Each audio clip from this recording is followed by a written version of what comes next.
کچھ بات آپ نے معلومات کرنی. اب وہ نکلے دیکھا بڑے بڑے بزرگ نظر آ گئے اور ان سے کہا کہ بھائی ہم نے تو سنا تھا کہ آپ کے یہ نبی جو ہے بڑے اخلاق والے بڑے کریم ہیں, تو ان کا لگے مزاج ہمیں سمجھ میں نہیں آیا. تو جو جملے مزاج سمجھ نہیں آیا, آپ بھی بتائیں ان کا مزاج کیسا ہے, آپ بتائیں.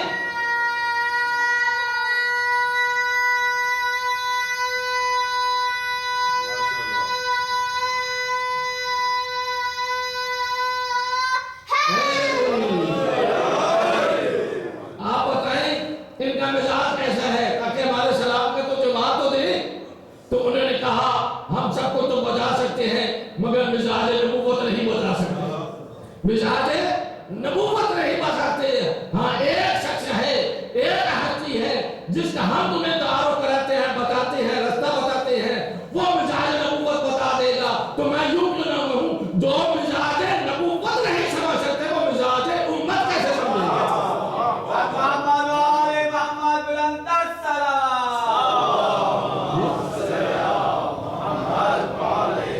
وہ مزاج نبوت کو نہ سمجھ سکے وہ مزاج امت کو کیا سمجھیں گے. تو گئے مولا علی کے دروازے پر, وہ کہنے لگے کہ اس طرح ہم گئے تھے, اس طرح پریشان ہے. میرے مولا نے دیکھا سر سے پاؤں تک ان کی طرف, فرمایا کیا تم اسی حالت میں گئے تھے, اسی طرح گئے تھے. ہاں یار اسی طرح.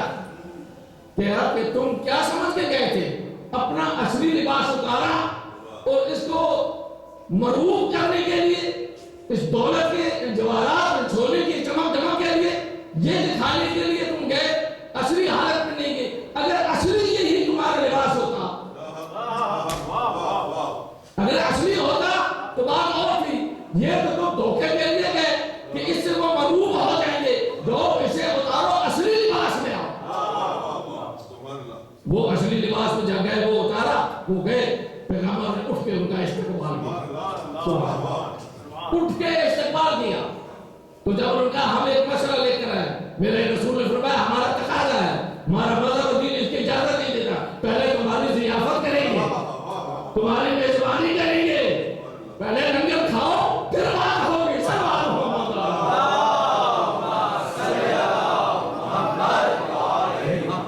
دعوت زلیشی نے بھی تو لنگر کھلایا تھا نا, پھر بات ہو جائے گی. تو کہا میزبانی کری. اس کے بعد فرمایا اچھا, 2-3 دن کے بعد فرمایا آپ بتاؤ. کہتے ہیں کہ آپ بتائیے کہ ہمارا نبی, آپ پتہ ہے آپ کو ہمارا حضرت عیسیٰ کے بارے میں پوچھا. تو جناب رسالت پاک نے فرمایا کہ بالکل وہ نبی اللہ. تو انہوں نے کہا کہ آپ یہ بتائیے کہ آپ کے باپ, حضور نے فرمایا جناب عبداللہ. اس طرح پورا شجرہ چلتا گیا, ہوتے ہوتے حضرت ابراہیم تک بات کی. تو کہا کہ یہ جتنے آپ نے نام لیے ان کے باپ ہیں, یہ ان کے اولاد ہیں, جتنے نبی ہیں ان کے باپ ہیں, لیکن ہمارا نبی تو حضرت عیسیٰ وہ ہے کہ جس کا باپ بھی نہیں تھا, پہلے وہ سب سے افضل ہوا. جب یہی کہہ رہا تھا افعال قدرت جبرائیل یہ آیت لے جا کر میرے رسول کو پہنچا دے, رسول کو پہنچا دے کہ عیسیٰ کی مثال آدم کی طرح ہے. مثل عیسیٰ عند اللہ کمثل آدم, آدم کی طرح خلقہ من تراب. ارے تم عیسیٰ کی بات کر رہے ہو, آدم تو وہ ہے جس کا باپ بھی نہیں تھا, ماں بھی نہیں تھی. تو ایک باپ کی بات کرتے, اب ان کے پاس جواب نہیں, کیا کرے, پر ادھر ادھر ہوئی. تو اب سب سے پہلے میرے رسول نے قرآن پیش کیا. جب ہم کہتے ہیں کہ حسبنا اللہ کتاب اللہ, اللہ کی کتاب کافی ہے, تو پھر یہ آیت آ جانے کے بعد حضور کہتے ہیں بس اس کے بعد میرے پاس کوئی جواب نہیں, اللہ کی کتاب کافی ہے. تو معلوم یہ ہوا جب اللہ کی کتاب کافی نہ ہو تو وارث کتاب آتا ہے سامنے.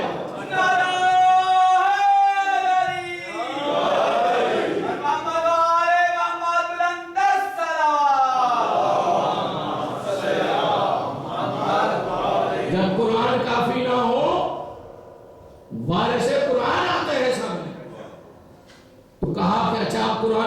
بات انہوں نے نہیں مانی تو پروردگار اب کیا ہو؟ اب اس کے بعد پھر آیا تھا کہ اب یہ قرآن کو نہیں مانتے تو اب وارثان قرآن کو سامنے لانا ہوگا، وارث قرآن کو سامنے بقول تعالوا ندعو ابناءنا وابناءكم ونساءنا ونساءكم وانفسنا وانفسكم ثم نبتهل ونجعل لعنة الله على الكاذبين.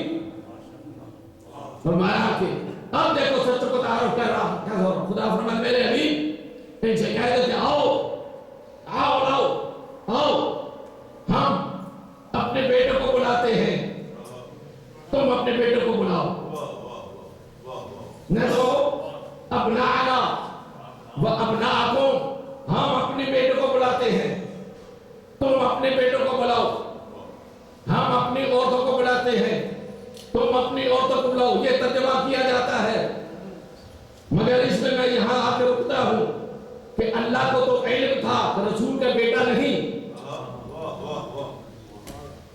اللہ کو علم تھا اور رسول کا بیٹا نہیں.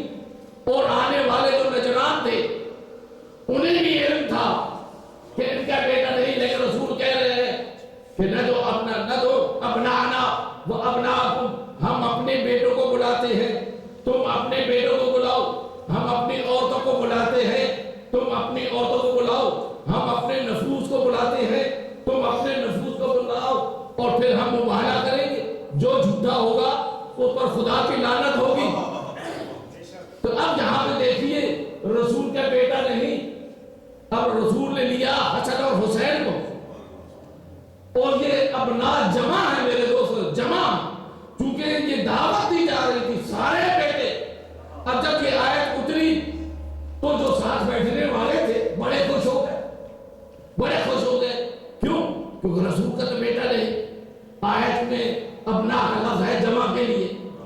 اگر دو کے لیے آتا تو ابناء سے تسنیہ کہا تھا، کہا یہ جمع کے لیے ہے کہ اس سے مراد رسول کے روحانی بیٹے ہوں گے، جو رسول کے پاس بیٹھنے والے ہوں گے ان کا روحانی بیٹوں سے اس سے مراد ہے روحانی بیٹوں کو بولا. اب ہے نساءنا، اب نساء میں رسول اپنی ایک بیٹی کو لے کر جاتے ہیں. لیکن عجیب بات ہے میرے دوست، رسول کا بیٹا نہیں، آیت میں آتی ہے بیٹوں کو بلاؤ. تو جو اس جملے میں رسول کا بیٹا نہیں، آیت میں آتا ہے بیٹے کو بلاؤ. رسول کی بیٹی ہے، آیت میں آتا ہے عورتوں کو بلاؤ. یہاں کی آیت ہے کہ بیٹی کو بلاؤ نہیں، عورتوں کو بلاؤ. تو معلوم ہوا نساء سے پہلے اگر ابناء آ جائے تو نساء سے مراد بیٹی ہوتی ہے. محمد وآل محمد بلندر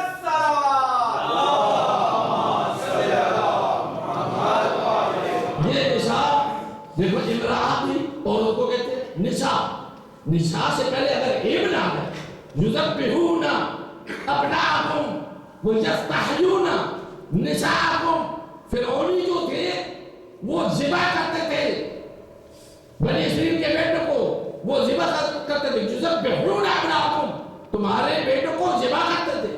ویستحیون نساءکم، اور تمہاری بیٹیوں کو زندہ رکھتے تھے.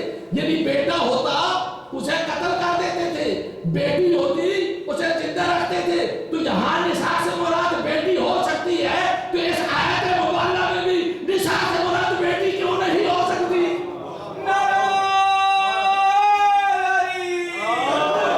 محمد وآل محمد بلندر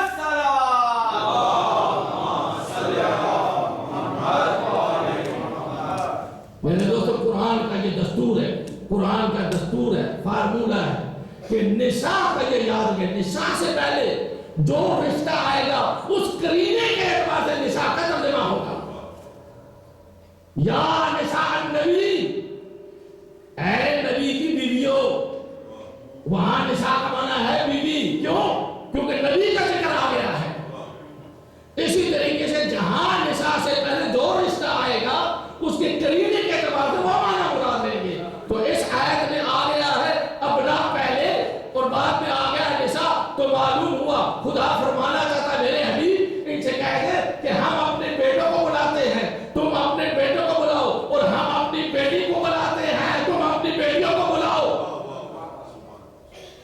اچھا یہ دونوں طرف سے ہم بلاتے ہیں بیٹے کو، بیٹوں کو بلاتے ہیں، تم اپنے بیٹوں کو بلاؤ، ہم اپنے بیٹیوں کو بلاتے ہیں، تم اپنی بیٹیوں کو بلاؤ۔ پوری اس تاریخ میں آپ دیکھیے کہیں بھی نہیں لکھا ہوگا کہ نجران نے کہا جناب ہمیں تھوڑا سا اجازت دے دے، ہم واپس چلتے ہیں اپنی بیٹیوں کو بھی لے کے آتے ہیں، ہمیں اجازت دے دے ہم اپنے بیٹوں کو بھی لے کے آتے ہیں۔ بھائی دونوں طرف سے حکم تھا کہ ہم بلاتے ہیں اپنے بیٹوں کو، تم بلاؤ اپنے بیٹوں کو۔ یا تو انکار کر دیتے کہ جناب ہم تو تنہا آئے ہیں، ہم تو بیٹیوں کو نہیں لائے ایسا، ہم بیٹوں جو سمجھ آ رہی ہے بات تھوڑا سا کہ ہم وہ کہتے کہ ہم تو اپنے بیٹوں کو ساتھ نہیں لائے، ہم اپنی بیٹیوں کو ساتھ نہیں لائے، ہمیں 2 دن کی اجازت دے دے، ہم واپس جاتے ہیں اپنے بیٹوں کو بھی لے کے آتے ہیں، اپنی بیٹیوں کو بھی لے کے آتے ہیں۔ کیوں؟ وہ تھے پادری، وہ تھے عیسائی، ان کے عقیدے میں شادی نہیں ہوتی تھی، شادی نہیں ہوتی تھی، کیونکہ جو بھی راہ تھے ان کی شادی نہیں تھی۔ اگر وہ کہتے کہ ہم بیٹے لیتے ہیں تو پھر ماننا پڑے گا کہ انہوں نے شادیاں کر رکھی تھی، اس لیے وہ خاموش ہو گئے، کیونکہ وہاں پر بیٹے بھی نہیں تھے اور وہ بیٹیاں بھی نہیں تھی۔ تو سب سے پہلے رسول خدا نے اعلان کیا کہ اب بیٹوں کو بھی لے کے جانا ہے، بیٹیوں کو بھی لے کے جانا ہے، لیکن یہ نہیں بتایا کس کو لے کے جانا۔ اعلان ہو گیا، اب تیاری ہونے لگی۔ دیکھو نا بڑی خوشی کی بات ہے، کیونکہ جھوٹا پر لعنت کرنی ہے تو آج سرٹیفکیٹ صادقین کا ملے گا۔ جہاں رکھ میرے جملے کو جو ابتدا میں کہا، آج صدق صادقین کے ملنی ہے، کیونکہ آج صادقین کی صدق مل جائے گی تو ماضی میں جتنے بھی گناہ تھے، جتنی بھی غلطیاں تھیں، جتنے بھی عیب تھے، ان سے ہم پاک ہو جائیں گے، کیونکہ خدا کہہ رہا ہے یہ صادقین ہے۔ مگر رسول نے کہا کہ حسن بیٹا حسین کو لیا اور نساء خاتون جنت کو لیا، جناب سیدہ کو لیا۔ اب مقام سیدہ کو دیکھیں کہ کتنی منزلت ہے جناب سیدہ کی، کتنی فضیلت ہے جناب سیدہ کی۔ صلوات محمد علیہ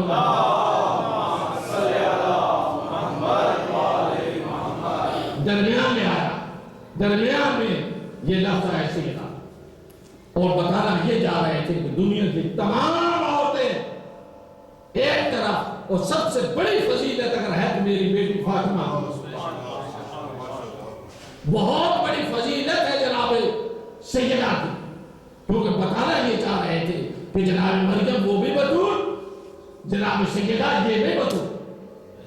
لیکن جناب مریم کے لیے یہ کہا تھا یا مریم ان اللہ اصطفاک وطہرک واصطفاک علی نساء العالمین، اے مریم اللہ نے تجھے پاک بنایا، تجھے چن لیا ہے، وطہرک واصطفاک علی نساء العالمین، نساء العالمین پر اللہ نے تمہیں چن لیا ہے۔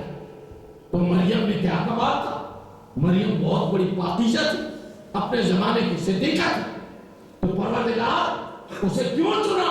اس لیے چنا کہ وہ ایک معصوم کی ماں تھی، مریم ایک معصوم کی ماں تھی، اللہ نے اسے بطول بنایا، اتنے فضیلت دی تھی۔ تو جو ایک معصوم کی ماں ہو اللہ اسے بطول بناتا ہے، اس کی بڑی فضیلت ہے۔ اور جو بھی حسن سے لے کر مہدی تک 11 معصوموں کی ماں ہو، اس کا مقام کتنا بلند ہوگا۔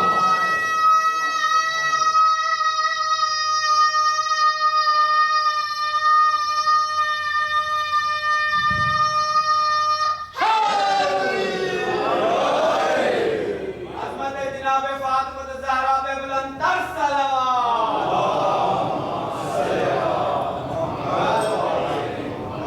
جناب سیدہ کا مقام کتنا ہو، اور یہی وجہ ہے کہ تمام خواتین کے لیے وہ بہترین نمونہ ہے، بہترین نمونہ ہے۔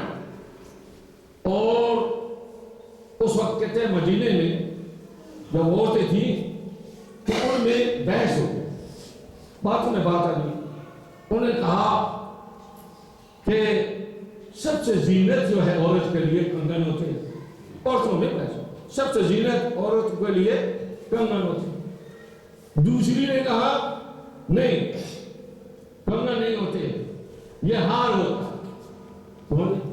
تیسری نے کہا نہیں ہار نہیں ہوتا یہ جو اسے آپ کہتے ہیں ٹکا اسے کہتے یا کوئی بھی بہرحال یہ مختلف قسم کے نام لیے گئے.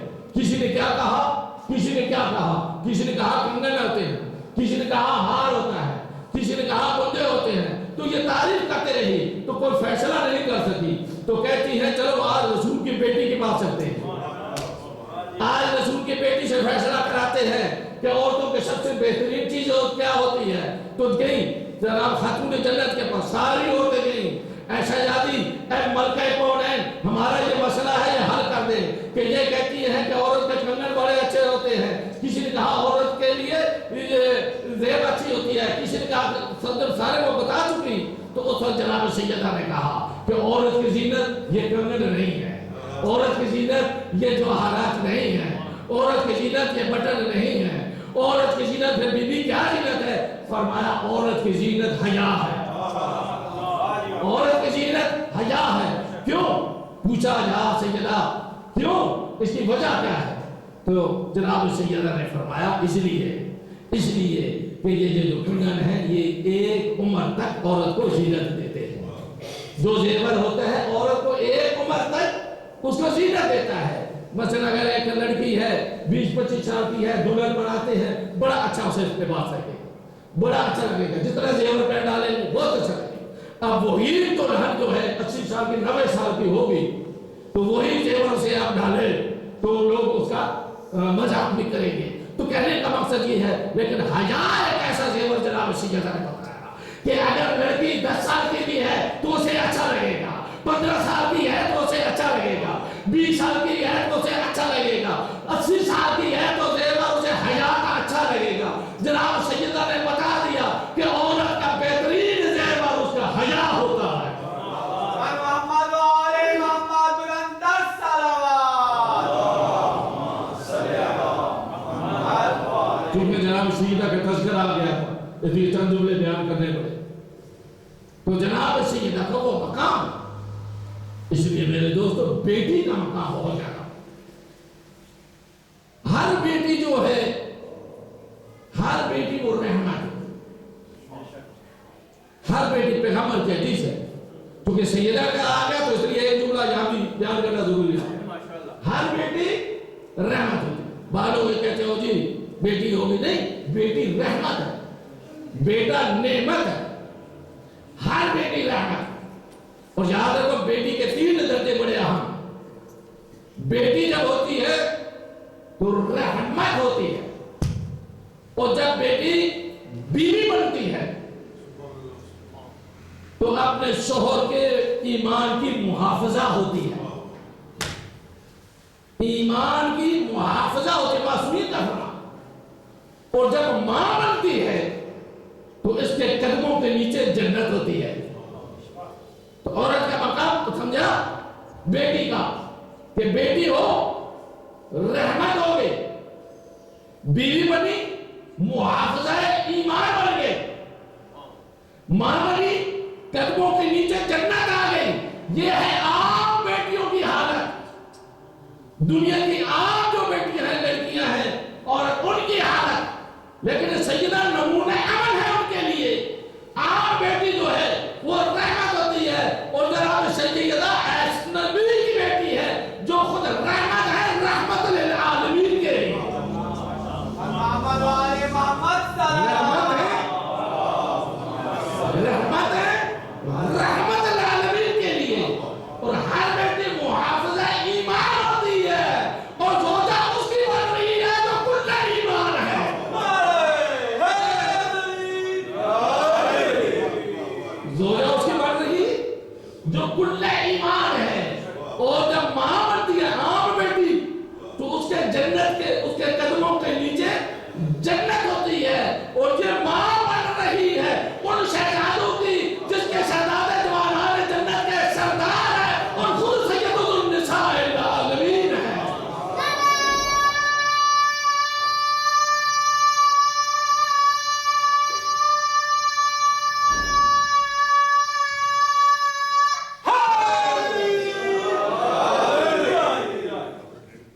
تو میرے دوستو یہ مطلب اس لیے یہ فضیلت کے تحت رسول اپنی بیٹی کو ساتھ لے کے گئے.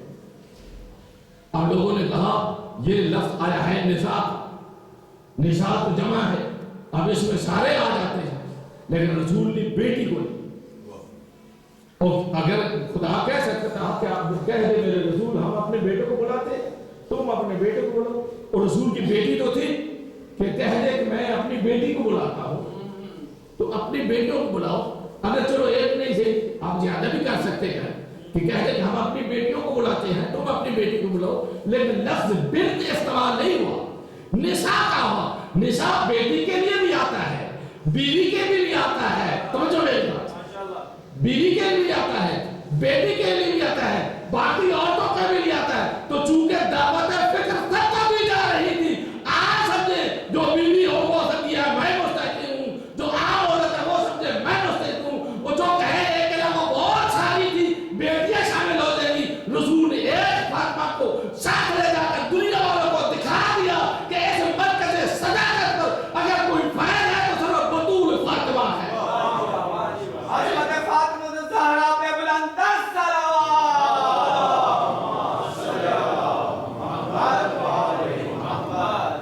تو لے کے گئے اور نفوذ کی جگہ پہ جمع تھا. تو کوئی کہتا کہ بھائی ہم بڑے قریبی ہیں، علی کو لے گئے تو گویا پنجتن پاک کو رسول لے کے گئے اور جناب سلیمان سے کہا اے سلیمان اس میدان میں جا کر ایک خط کھینچو، اور خط کھینچنے کے بعد سب کو کہہ دو اس خط کو کراس نہیں کرنا، کراس نہیں کرنا، کیونکہ آج جھوٹوں پر لعنت بھیجنی ہے، جھوٹوں پر لعنت بھیجنی ہے. اس کو کراس نہ کرا، کیونکہ کراس کر دیا تو ہو سکتا ہے اس عذاب میں آ جائے، اس لعنت میں آ جائے، لعنت میں آ جائے. کیونکہ آپ سمجھتے تھے کیونکہ اس میں وہی آ سکتا ہے جو جھوٹا ہوگا، تو رسول نے گویا بازو کی عزتوں کو بھی بچا لیا. اور جب گئے تو اس وقت نجران تھے، چہروں کو دیکھا، کہا ہم یہ ایسے چہرے نظر نہ آ رہے ہیں، اگر چاہے پہاڑ اپنی جگہ چھوڑ دے. تو غیر مسلم تھے، پنجتن پاک کے انوار کو پہچان سکے، مقابلے کے لیے نہیں آئے. تو جو غیر ان کے برابری نہ کر سکے مسلمان کیسے ان کی برابری کر سکتا ہے؟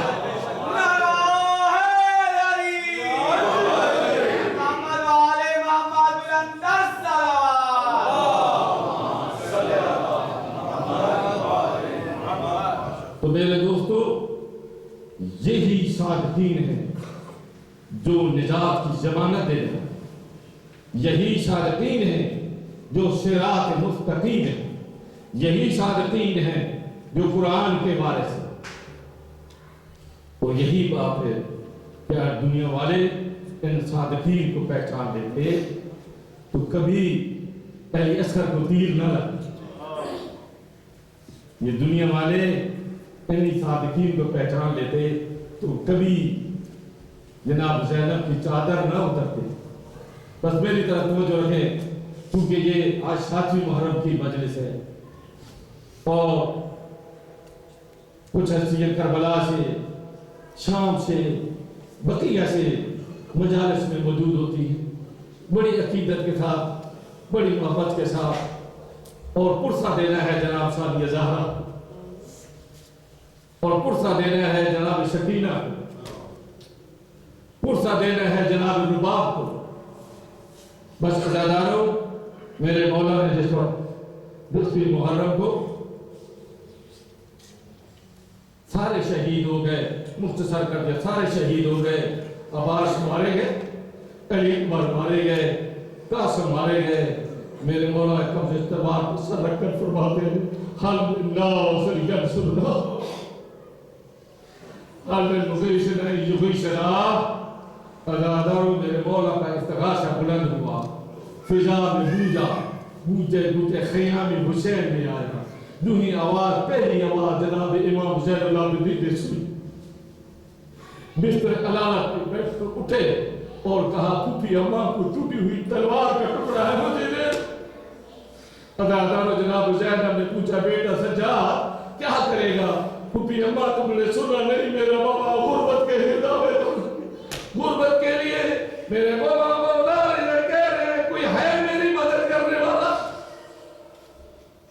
بیٹا سجاد اگر تم چلے گئے تو بتاؤ تو صحیح ابھی تو منزل بڑی دور ہے ابھی تو